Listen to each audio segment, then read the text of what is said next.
আল্লাহ পাক বলেন, আমি তিনটি জিনিস পছন্দ করি, মানুষ তা না পছন্দ করে। এক নম্বর হলো বৃষ্টি, আমি পছন্দ করি।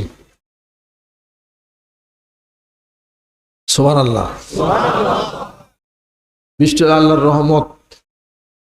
বৃষ্টির পানি আর আপনার পুকুরের ডহার পানি কি সমান নেই? ওটাও পানি, এটাও পানি। এই পানির মধ্যে আছে ফুড ভ্যালু, আছে, কোনো রোগ নাই। কারণ কি কারণে রোগ নাই? এই বৃষ্টি, এটা কি পদ্মা নদী থেকে পানি ওঠে না সমুদ্র থেকে? দক্ষিণে সমুদ্র থেকে ওঠে। মিলহুন উজাজুন, সমুদ্রের পানি হলো তিতা, লবণাক্ত। লবণাক্ত পানির কারণে ব্যাকটেরিয়া শূন্য, কোনো ব্যাকটেরিয়া নাই। ওই ব্যাকটেরিয়াহীন এই পানিগুলি আল্লাহ পাক বাতাস দিয়ে তাড়িত করে আকাশের মাঝে উঠান। উঠিয়া ওটা বরফ এবং ঠান্ডার মধ্যে যখন যায়, ওটা একদম নিষ্কলুষ হয়ে যায়। এরপরে সেটা বিদ্যুৎ দিয়া চমকান, বিদ্যুৎ চমকায়, দেখেন, বিদ্যুৎ দিয়া ওটাকে ফসফরাস তৈরি করেন, ওটা ভিটামিন হয়। এটা তখন যায় উত্তরে, বাধাপ্রাপ্ত হয়ে মিষ্টি পানি আকারে প্রবাহিত হয়। তোমার পুকুরের ডহার পানি আর বৃষ্টির পানি কি সমান? আল্লাহ বলেন, আমি বৃষ্টি পছন্দ করি, আর মানুষ পছন্দ করে না, তো জানি না মানুষ। আমি বৃষ্টি পছন্দ করি,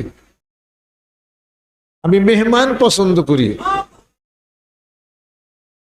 বাড়িতে মেহমান আসলে কি যে একটা বিপদে পড়ছি, মরণ হয়েছে, এটা যায়ও না, গেলেই বাঁচতাম।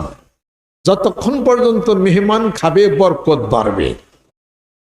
অফিল ইতাবে হায়াতুন বাইনা আকওয়ামিন, পারস্পরিক সহমর্মিতা, মেহমানদারির মধ্যে যা খরচ করে কোনো হিসাব নাই।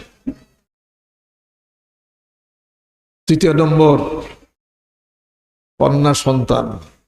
সুবহানাল্লাহ। আমি আল্লাহ কন্যা পছন্দ করি। আর মানুষ কয়, পোলা নাই, বংশের বাত্তি দিব কারা?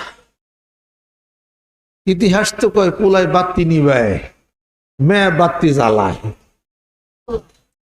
প্রত্যেকটা সংসারে কুপিয়ে হারিকেন মুচ্চা টুচ্চা সন্ধ্যার সময় জ্বালাই কারা?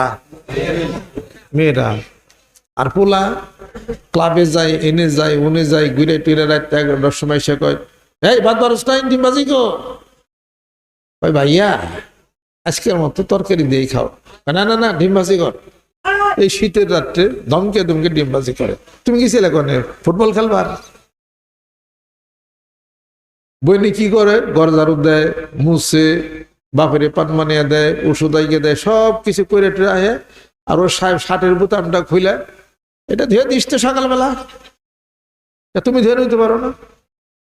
সারা জীবন কাম করলো মেয়ে লোক বইনি, আর বাই হলো বুড়ি।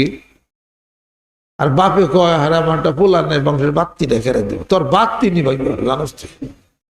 বলাইছে জাকারু কাল উনসা। সারা জীবন বলে এই কন্যা সন্তানই বাপ মার খেদমত করলো। আল্লাহ বলেন, কন্যা পছন্দ করি, মানুষ কন্যাকে পছন্দ করে না। আল্লাহ নবী সাল্লাল্লাহু আলাইহি ওয়াসাল্লাম বলেন, ফাতেমা আমার কলিজার টুকরা। যে ফাতেমাকে কষ্ট দেয়, যে নারী জাতিকে কষ্ট দিল, সে ফাতেমাকে কষ্ট দিল।